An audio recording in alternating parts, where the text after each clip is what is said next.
एक क्वेरी जो ऑलमोस्ट हर बच्चे को इस चैनल पे रहती है वो ये है कि क्या एक एवरेज स्टूडेंट आईआईटी पहुंच सकता है, क्या एक एवरेज स्टूडेंट एक टॉप रैंक लाने का सपना देख सकता है। इसका शॉर्ट आंसर है यस। और कैसे वो सपना देख सकता है, कैसे आप आईआईटी जा सकते हो even despite not being a very intelligent और being a topper type of student, इस वीडियो में हम जानेंगे। एंड तक जरूर देखना, सब्सक्राइब नोटिफाई कर लेना ताकि तुम्हें इस तरह की और अच्छी जेई गाइडेंस मिले। लेकिन आगे बढ़ने से पहले आपको अगर आपकी जेई प्रिपरेशन के लिए फ्री शॉर्ट नोट्स चाहिए जो मैंने खुद बनाए थे, जिनको यूज़ करके मैं फर्स्ट रैंक लाया था, आप देख सकते हैं जेई मेन 2017 में मेरे फुल मार्क्स आए थे, तो आप डिस्क्रिप्शन में फर्स्ट लिंक पर जाइए, वहाँ पर आपको मेरे फ्री शॉर्ट नोट्स मिल जाएंगे पूरे सिलेबस के और बहुत ही ज़्यादा यूजफुल है for your revision and studies and most importantly free है, तो जाके ज़रूर देख लेना।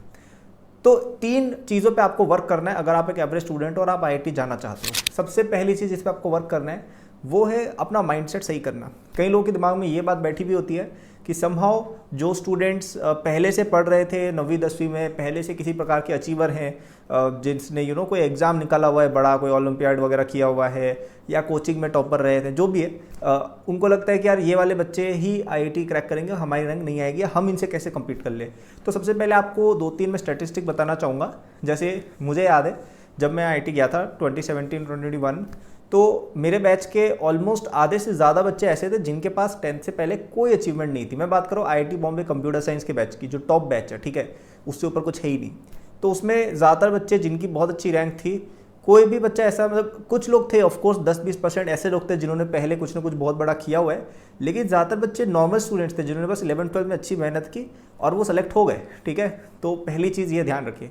और आईआईटी बॉम्बे सीएसई जाएंगे तो ही आप खुश होंगे, ऐसा भी कुछ नहीं है। आप यदि IIT Bombay as a whole को देखें, जो भी सारे बच्चे अच्छा ही करते हैं, आगे सबका अच्छा करियर ही बनता है, उसमें मैं कहूँगा लेस देन 5% ऐसे बच्चे होंगे जो पहले से कुछ बहुत अचीव करके आ चुके थे। बाकी लोग नॉर्मल बच्चे थे जिन्होंने 11th-12th में पढ़ाई अच्छे से की और रैंक आ गई। तो ऐसा कुछ भी नहीं है कि केवल गिफ्टेड बच्चे ही आईआईटी जाते हैं, ऐसा कुछ भी नहीं है। Less than 5-10-15% of the population is like that. बाकी 80% से ज़्यादा जो आईआईटीएंस होते हैं वो नॉर्मल बच्चे ही होते हैं जो मेहनत करके अपने दम पे पहुंचे हैं। अच्छा, एक और बात, मैं ऐसे कई सारे स्टूडेंट्स को जानता हूँ जिन्होंने पहले बहुत कुछ किया हुआ था, ओलंपियाड और पता नहीं क्या क्या, पहले एनटीएससी केवीपी नाम के एग्जाम्स होते थे जो बहुत प्रेस्टिजियस माने जाते थे, उनमें भी सिलेक्टेड थे, लेकिन पता नहीं जेई में परफॉर्म नहीं कर पाए। 1-2 बच्चे तो ऐसे भी थे जो इन एग्जाम्स में इंडिया में टॉप 10 वगैरह में रैंक लाए थे, लेकिन जब जेई दिया तो जेई एडवांस्ड के लिए क्वालिफाइड नहीं कर पाए। तो JEE is very different from पहले के एग्जाम्स। और कई बच्चे क्या ईगो में आ जाते हैं 9th-10th में अच्छा करके कि भाई हमसे आगे तो कोई है ही नहीं, और जो नॉर्मल बच्चे होते हैं वो मेहनत करके उनसे आगे बढ़ जाते हैं। तो ऐसा कुछ भी नहीं है कि आपके टॉपर दोस्त हैं वही आगे बढ़ेंगे, आप वहीं रह जाएंगे, ऐसा कुछ भी नहीं होता है। हर चीज़ में देखिए, आप लाइफ में लोग आगे बढ़ते रहते हैं, पीछे होते रहते हैं। तो आप जब तक मेहनत करेंगे आप हमेशा आगे बढ़ सकते हैं। माइंडसेट से पहले शिफ्ट करो कि हमारा तो सिलेक्शन हो ही नहीं सकता, फर्स्ट चीज़। दूसरी चीज़, आपको अपना टाइम बढ़ाना पड़ेगा। देखो, आपके पास अगर एडवांटेज थोड़ा सा कम है इन टर्म्स ऑफ कि यार आपको चीज़ें समझने में देर लगती है, या फिर आपने पहले से इतनी पढ़ाई नहीं की हुई है 9th-10th से, तो आपको ऑब्वियस सी बात है ज़्यादा मेहनत करनी पड़ेगी, आपको ज़्यादा टाइम पुट करना पड़ेगा, राइट। क्योंकि कई बच्चे हैं जो ज़्यादा इंटेलिजेंट हैं, या कई बच्चे हैं जो पहले से पढ़ रहे थे। देखो, जो बच्चा पहले से पढ़ रहा था और अभी भी मेहनत कर रहा है वो तो आगे ही रहेगा, देखो, ठीक है। उसको अगर आपको पिछाड़ने तो आपको उससे ज़्यादा मेहनत ही करनी पड़ेगी। तो आपको थोड़ा सा टाइम ज़्यादा देना पड़ेगा। आप ऐसा नहीं कर सकते हो कि यार 6 महीने पहले प्रिपरेशन शुरू की जेई की और एग्ज़ाम क्लियर करने का सोच रहे हो।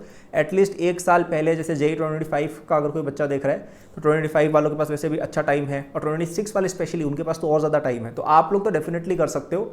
अब बस ऐसा नहीं होना चाहिए कि 3 महीने बाद वापस से ये वीडियो देखनी पड़े कि how to clear JEE in 3 months. ऐसी हरकतें मत करना, अब पढ़ने लग जाओ, अभी भी पॉसिबल है। थोड़ा सा टाइम दो और ज़्यादा स्टडी आवर्स भी इंक्रीज करो, थोड़ा जल्दी भी प्रिपरेशन शुरू करो, ठीक है। आप रिलैक्स मत करो अब।